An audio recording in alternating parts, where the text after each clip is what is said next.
Ahoj, vitajte pri dnešnom výklade. Tento dnešný výklad je iba pre malé percento z vás. Skúsime sa pozrieť na to, kto k vám prichádza, kto prichádza do vášho života a z akého dôvodu, aké má posolstvo táto osoba. Energeticky tá osoba je už na ceste k vám, čiže už sa to na tej energetickej úrovni deje. Možno to ešte na tej fyzickej úrovni nie je viditeľné, možno tú osobu ešte nepoznáte, možno ešte vám ani nie je na blízku, ale už sa k vám dostáva a už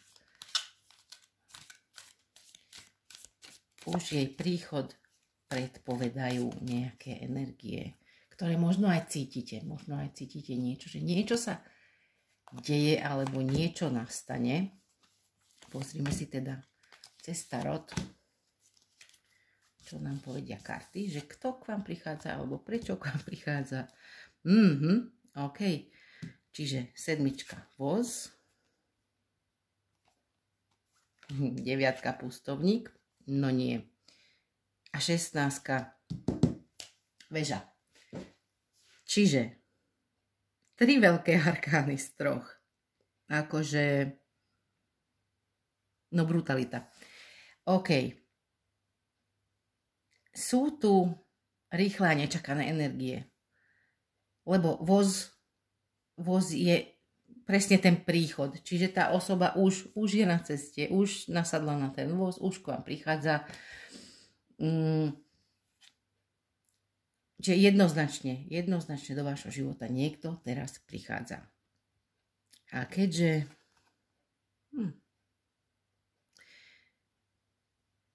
myslím si, že je to osoba, ktorá má určitú moc. Čiže je to nejaká autorita, alebo je to proste osoba, ktorá má určitú moc k niečomu. K čomu vy možno nemáte moc, alebo nemáte povolenie to urobiť. A táto osoba k vám prichádza teda, ale bude sa vám na začiatku zdať veľmi nedostupná. Bude to, možno pravdepodobne táto osoba je introvert, čiže utiahnutá, uzavretá do seba, ťažko komunikuje, nejak sa neukazuje, napríklad možno ju vôbec nenájdete na nejakých sociálnych sieťach, že tam nemá založený profil, takže ako keby ani neexistovala. A bude možno pre vás ťažké sa s ňou nejak dostať do kontaktu, alebo bude sa vám to zdať trošku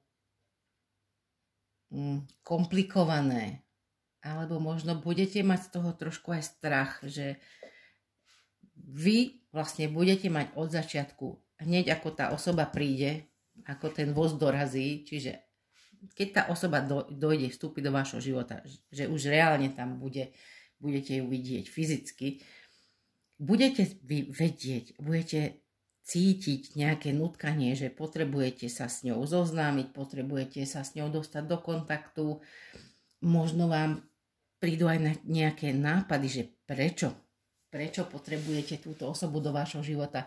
Pravdepodobne s tým, že ona má tú určitú moc, ktorú vy nemáte, tak budete potrebovať pomoc tejto osoby, aby vás sprevádzala alebo aby vás viedla na nejakej ceste, kam vy sa chcete dostať. Čiže je to nejaký projekt, na ktorom už možno, že dlhšie pracujete, alebo nad tým len premýšľate, lebo nevidíte tú cestu, že ako to zrealizovať. A táto osoba príde z toho dôvodu, aby vám pomohla tento projekt zrealizovať. Ale bude tá osoba ťažko dostupná pre vás. Alebo aspoň sa vám bude zdať, že s tou osobou je veľmi ťažké nejak nadviazať kontakt. Ale nebojte sa toho, choďte tam, neviem, urobte proste tie potrebné kroky preto, aby ste sa dostali do kontaktu, aby ste sa zoznámili, aby ste vlastne vytvorili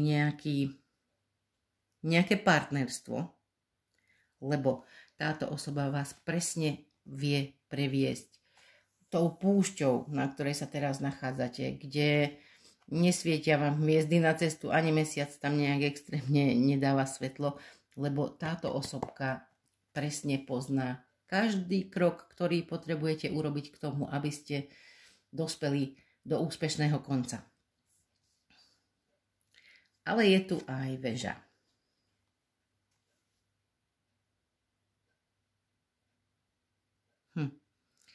OK. Čiže tá väža tiež je veľmi rýchla energia, tak ako sedmička, čiže osoba prichádza, už je na ceste, čo chvíľa príde, spoznáte ju podľa toho, že je veľmi utiahnutá do seba a má určitú moc, lenže keďže je tu tá väža, v jednom bode môže dojsť k tomu, že celý ten projekt, ktorým vy spolu budete prechádzať, keď už teda nájdete tú odvahu a oslovíte tú osobu a požiadate o pomoc, alebo sa nejakým spôsobom zoznámite a vstúpite do toho nejakého partnerstva. A to tým partnerstvom nemusíme chápať iba nejaké obchodné vzťahy, ale môžu to byť aj osobné vzťahy. Čiže môže to byť pracovný vzťah, môže to byť nejaký nadriadený, že vám príde nejaký nový nadriadený alebo nejaký nový zamestnanec, ktorý má určité záležitosti pod palcom, ktoré vy by ste potrebovali doriešiť, alebo môže to byť aj nejaká osoba do osobného života, ktorá vám vstúpi, čiže nejaký nový partner, s ktorým by ste mohli konečne vybudovať to, po čom túžite už nejaký ten rok, ale budete musieť urobiť vy ten prvý krok. Tá osoba ten prvý krok neurobí. Takže zoznámiť sa a potom príde taký moment veže. Tá väža býva trošku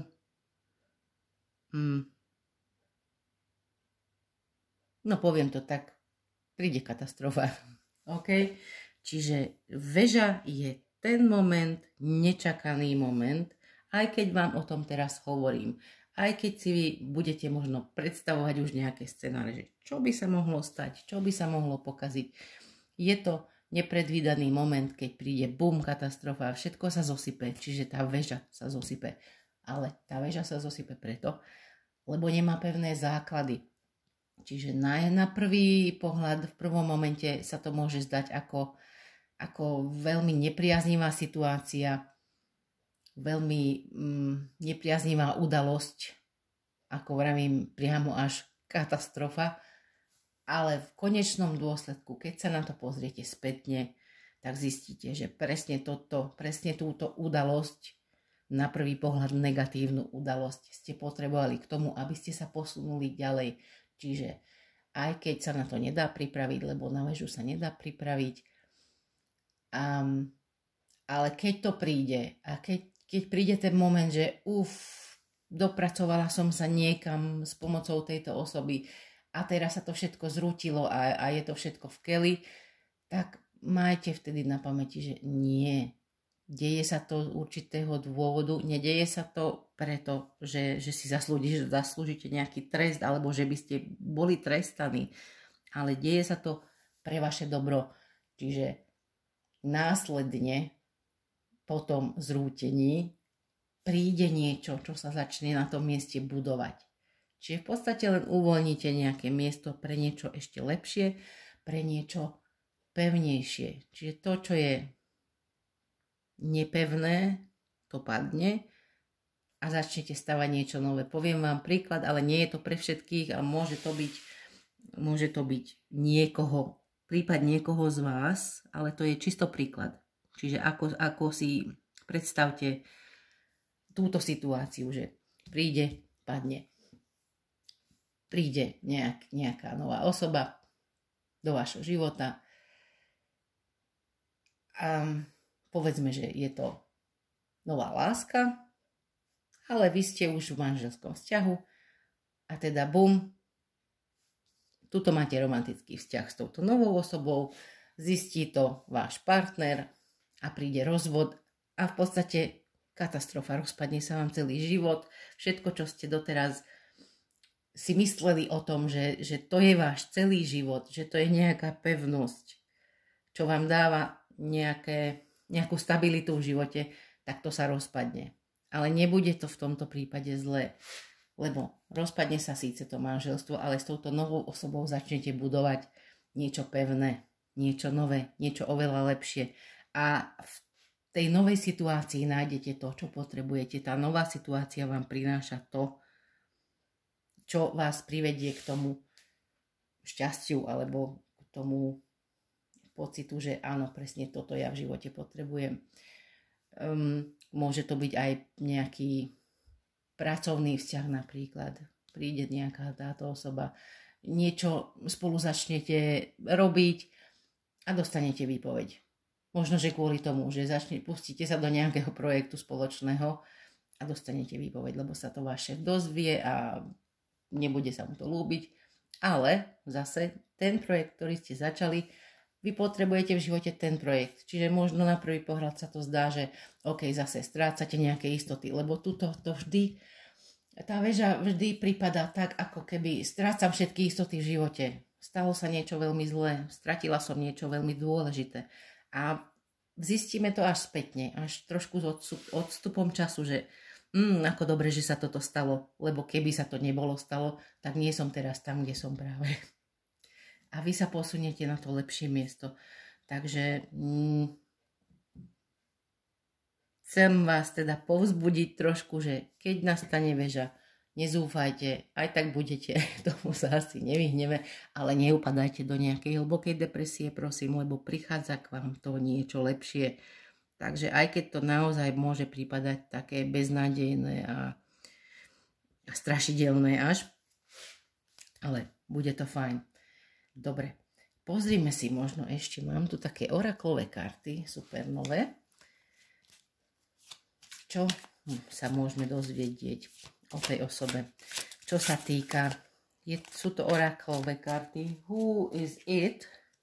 Kto to je? Čiže odhalia nám nejaké fyzické vlastnosti, väčšinou. Takže pozrime sa, nebude to pre všetkých. Vyberte si vašu kartu a pre každého to bude samozrejme nejaká iná osoba. Takže vyberte si 1, 2, 3, pre koho ktorá bude. Čiže keď ste si vybrali jednotku, tak tá osoba bude nejaká priemerná. Čiže nebude ničím nejak extrémne výnimočná, že ja neviem, super vysoká, super nízka, super dlhé vlasy, super modré oči. Proste bude to nejaká, možno až pre vás na prvý dojem nenápadná osoba. Čo aj korešponduje vlastne s tým pustovníkom, keďže je to introvert, tak nechce byť. Tá osoba nechce byť nejak nápaditá, nechce byť videná, nechce byť nejak kontaktovaná spoločensky, nežije nejak extrémne. Čiže bude to nejaká taká priemerná osôbka, čo neskôr zistíte, až keď sa spoznáte, že ale má tie svoje hodnoty a častokrát zistujeme aj len neskôr, že napríklad niekto veľmi dobre vyzerá, len oblieka sa nejak nevhodne k tomu, alebo schválne sa tak oblieka, že nechce byť videná. A pritom napríklad tiež poznám jednu babu, ona je úplne že krásna, ale oblieka sa ako tá sivá myška, že úplne nevýrazné šaty a ešte tie oversize a pritom má strašne peknú postavu a strašne peknú tvár. Takže, ale ona proste má taký štýl, že nejak sa neukazuje tomu svetu. Takže možno na prvý pohľad popri nej prejdete, že ani si ju nevšimnete, až keď sa na ňu pozriete trošku zblízka. A pri tejto osobe mám tiež taký pocit, že na prvý pohľad úplne nenápadná osoba, ale na ten lepší pohľad, na to druhé pozretie, keď sa pozriete tak lepšie, že tak si poviete, že OK. Keď ste vybrali druhú kartu, no, táto osoba nebude nenápadná. Vo vašom prípade by mohla táto osoba mať vtipné alebo nejaké farebné vlasy, čiže nejaké prekvapujúce. A nemusia to byť vyslovene, že vlasy, ale možno to bude veľmi colorful. Osoba taká, ktorá má rada farby, čiže možno vás zaujme hneď na prvý pohľad nejakou farbou. Čiže možno sa objaví v oranžových nohaviciach neonových, alebo neviem, nejaké svietiace tenisky bude mať. Proste k tejto osobe vás pritiahne na prvý pohľad nejaká farba, nejaká farebnosť. Nemusia to byť vlasy. Práve naopak, mám trošku aj takú skúsenosť ináč s týmito kartami, že niekedy mi ukazujú úplný opak toho, čo by malo byť. Čiže keď sa pýtam na nejakú osobu a je to žena, tak just mi karty dajú muža, keď je krátkovlasá osoba, tak just mi dá dlhé vlasy. Takže nespolieham sa ja vlastne vždy na to, čo tie karty hovoria. Čiže môže to byť naozaj stále je to pustovník, čiže stále je to introvert. Čiže introvert pravdepodobne ani nebude mať nejaké extrémne vlasy, lebo to priťahuje pozornosť. Ale čo vás k nej pritiahne, to bude nejaká farba, nejaká farebnosť, niečo, možno len malý detail, možno to budú nejaké náušničky, ktoré budú mať nejakú žiarivú farbu, alebo nechty, alebo proste možno, že nejaká drobnosť. Že inak tá osoba bude úplne priemerná, ale ja neviem, bude mať naozaj tie svietiace tenisky, alebo proste nejakú takú neonovú svietiacú farbu, ktorá vás pritiahne k nej a vtedy si poviete, aha, toto je tá osoba, na ktorú čakám, s ktorou chcem vytvoriť nejakú známosť, nejaké partnerstvo a ktorá ma dovedie do tej veže. OK. A tretia skupina Scar.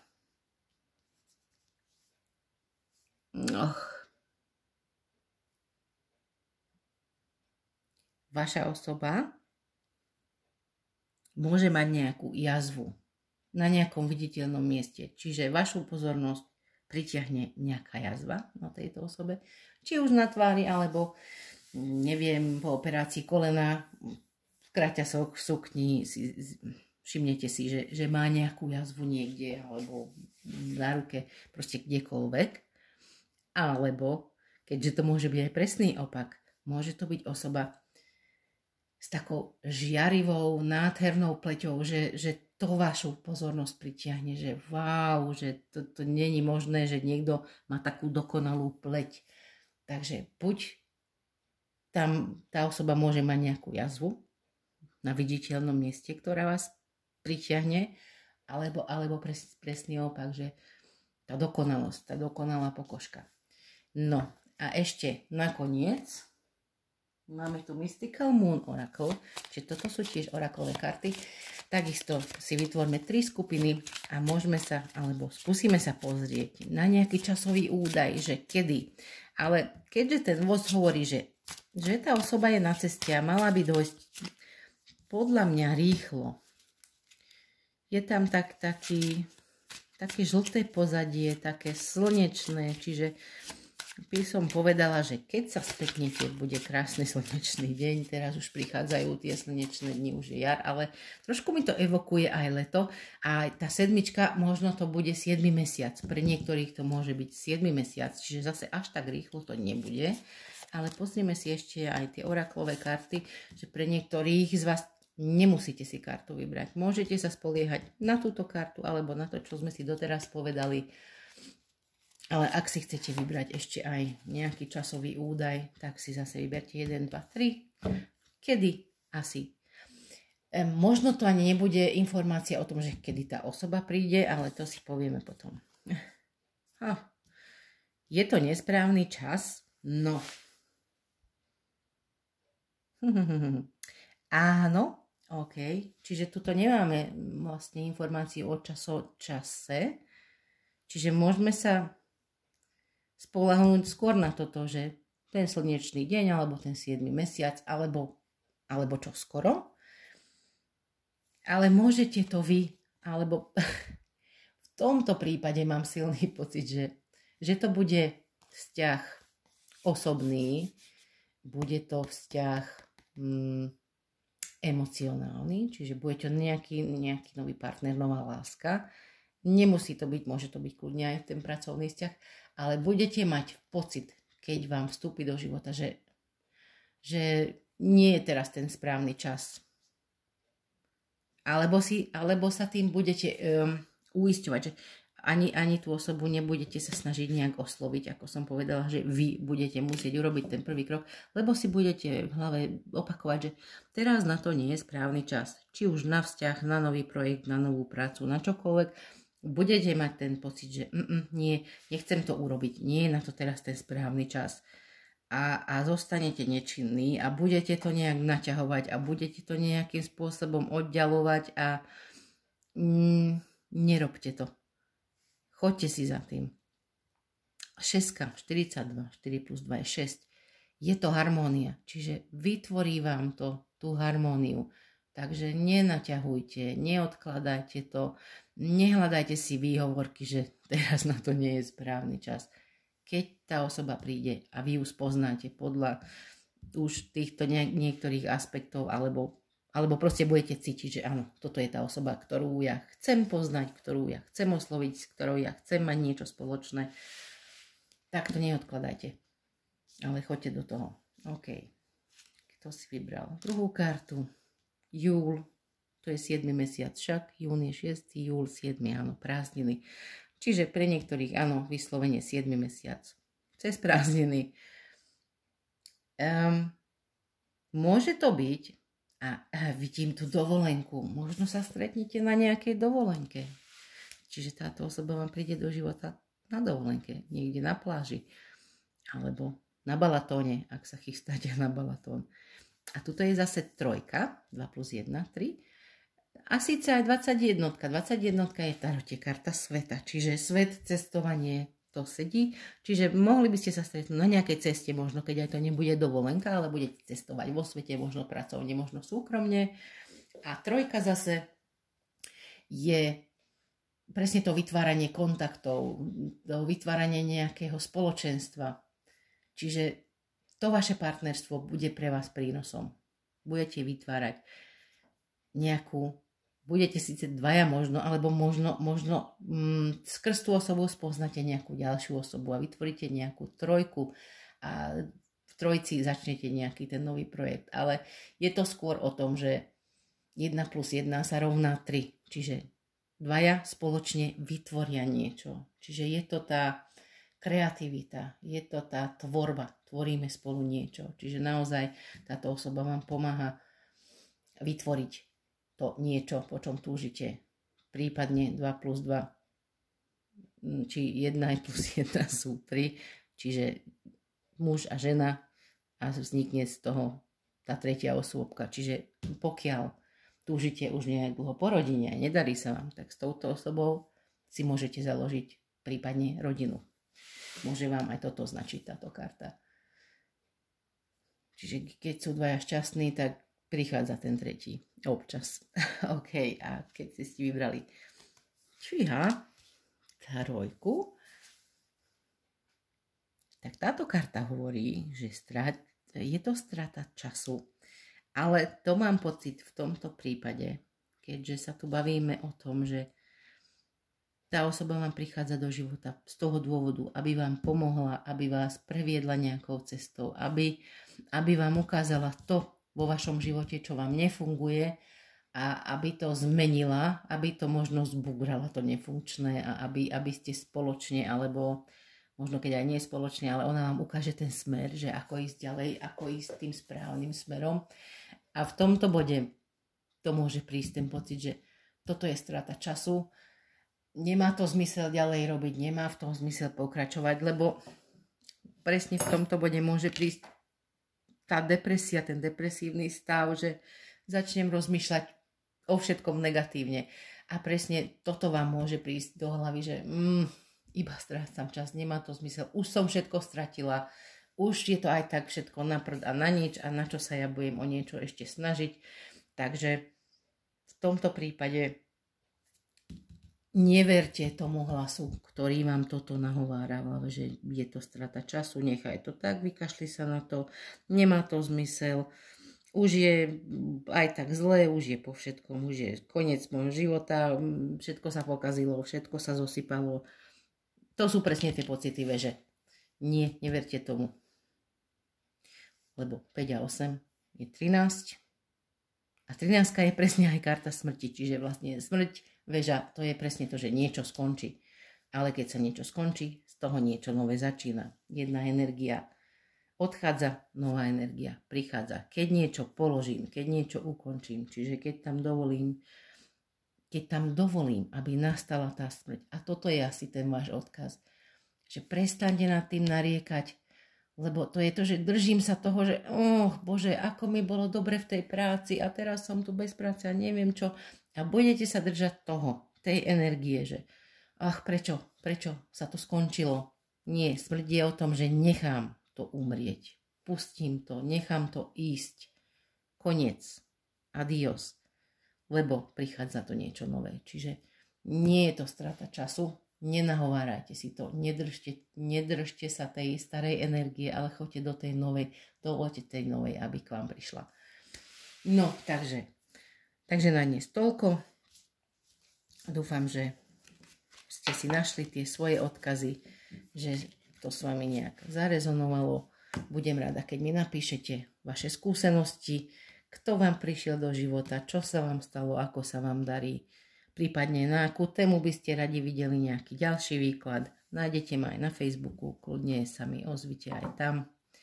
A prajem vám teda pekný deň a nezabudnite, keď to pozeráte včas, tak tento víkend máme spln a máme krvavý spln, takže budeme mať zase nejaké to nebeské divadlo, teda dúfam, že to bude viditeľné, nebude nejak zamračené. Takže pozrite si krvavý spln a nech sa vám darí. Majte sa.